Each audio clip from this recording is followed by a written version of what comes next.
Hello and welcome to another episode of the DigiTeacher Digest. This week I'd like to look at the whole question of online schooling. Post-COVID we've had many initiatives launched, schools going online, opening up online divisions and online schools emerging.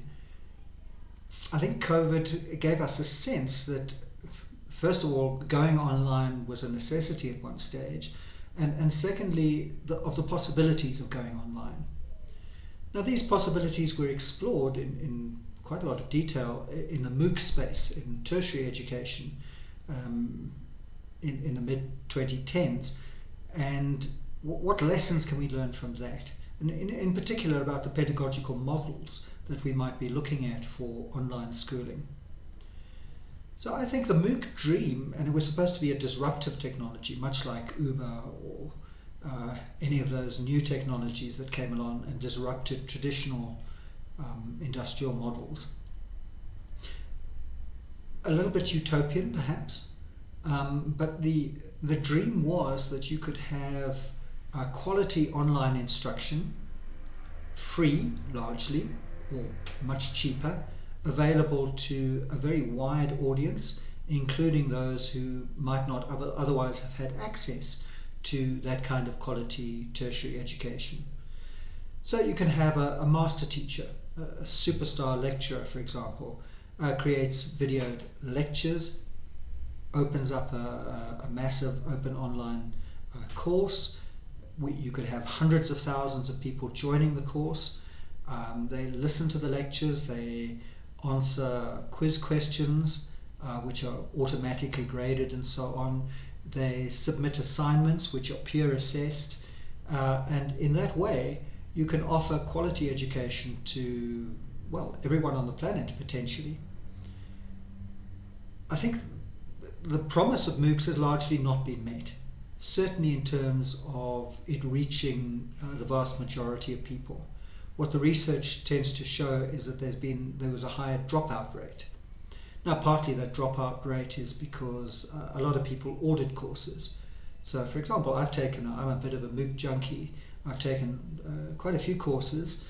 I've completed many of them, but some of them, after a while, you find either your real life, you can't keep up the pace for the course and you drop out, or that the course isn't offering what you thought it would and you drop out for those reasons. So there is a high dropout rate. And I think that's quite acceptable.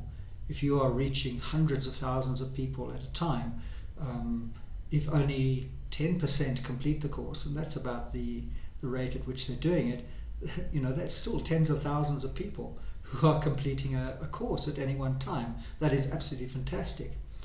I have to say that many of the MOOCs were absolutely great. Some of them were more than great. They were absolute superstars. Others were very pedestrian, very ordinary, and not really worth the time. So patchy quality is one thing, but I think there was enough promise there to show that MOOCs could achieve a great deal.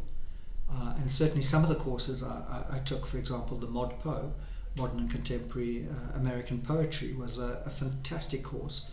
And it had over 100,000 people enrolled in it when I enrolled, and every iteration of the course, past students can tune in on the lectures and so forth and join the course at any time and have access to the course materials, which is absolutely fantastic. So every now and then I dip in again to see what's changed and access a bit more of the content. MOOCs really, really can work. But research also shows that the MOOCs weren't quite reaching the audience that the utopian dreams might have imagined. So the group that benefited most was those people who already had a first degree.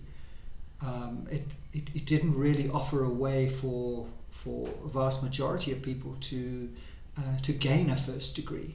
And I know that they're going for more of a syndicated model now.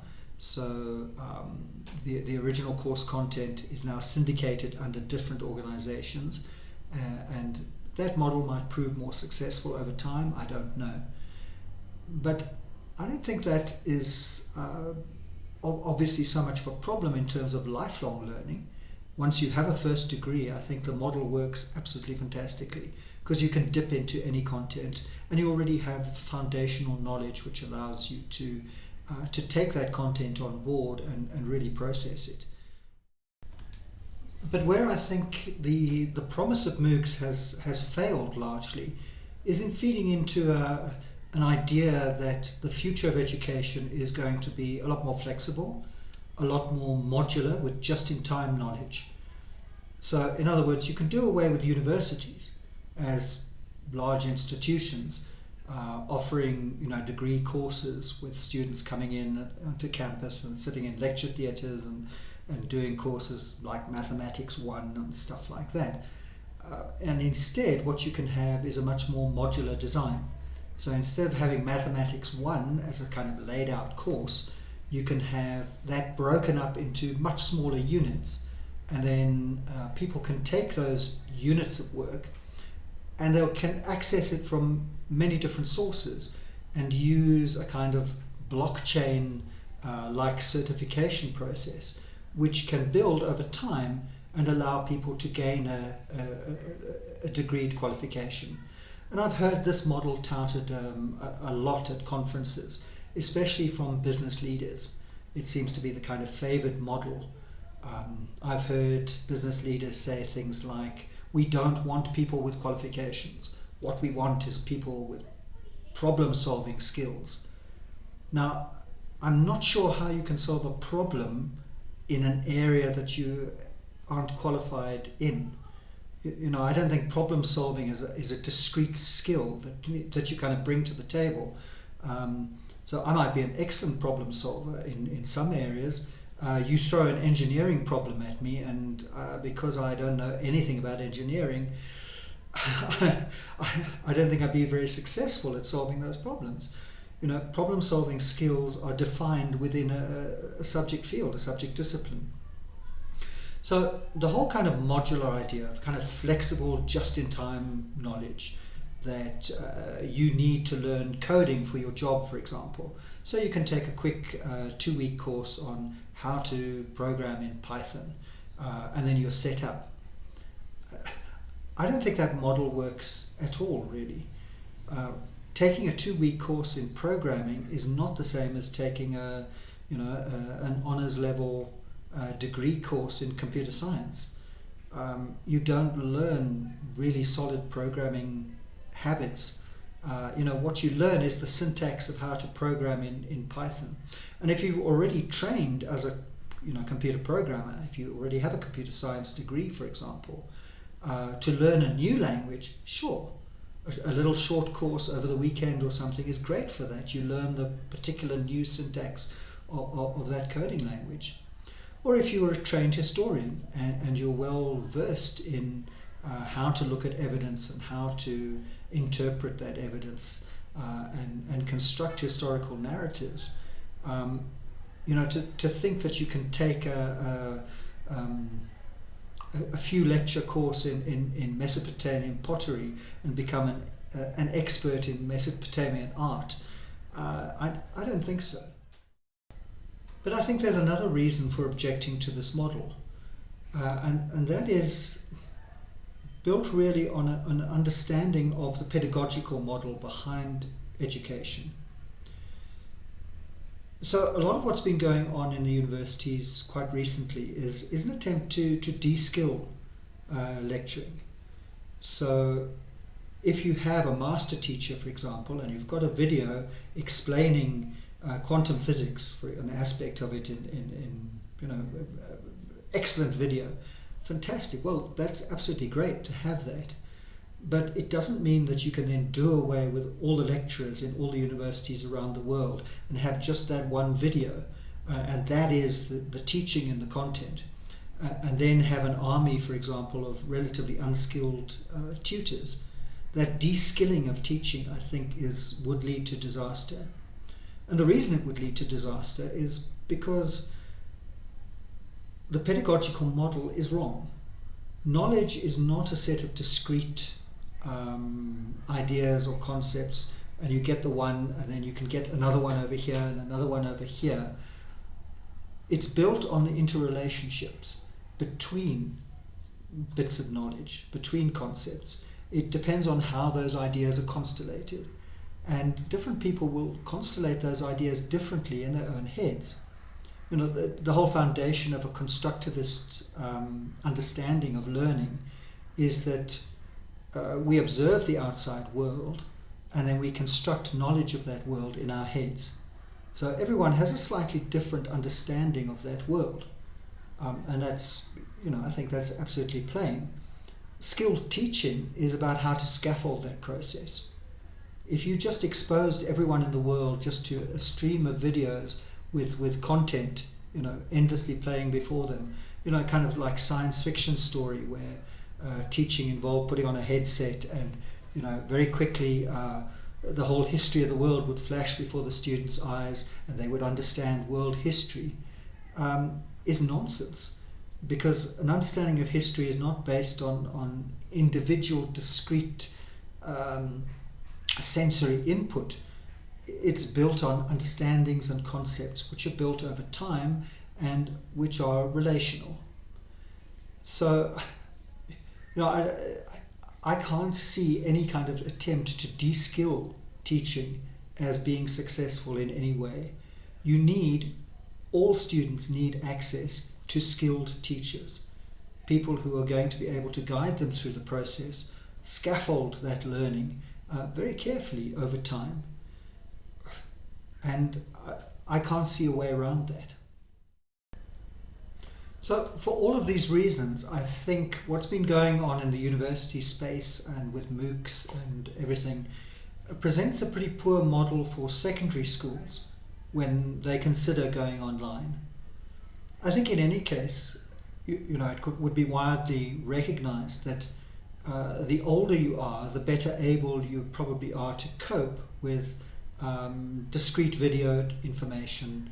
If content is just dumped online and then you access that content, the older you are and the more qualified you are, the more useful it is to you. If I want to learn a little bit extra, that's great. If I want to learn foundational knowledge, it's not so hot.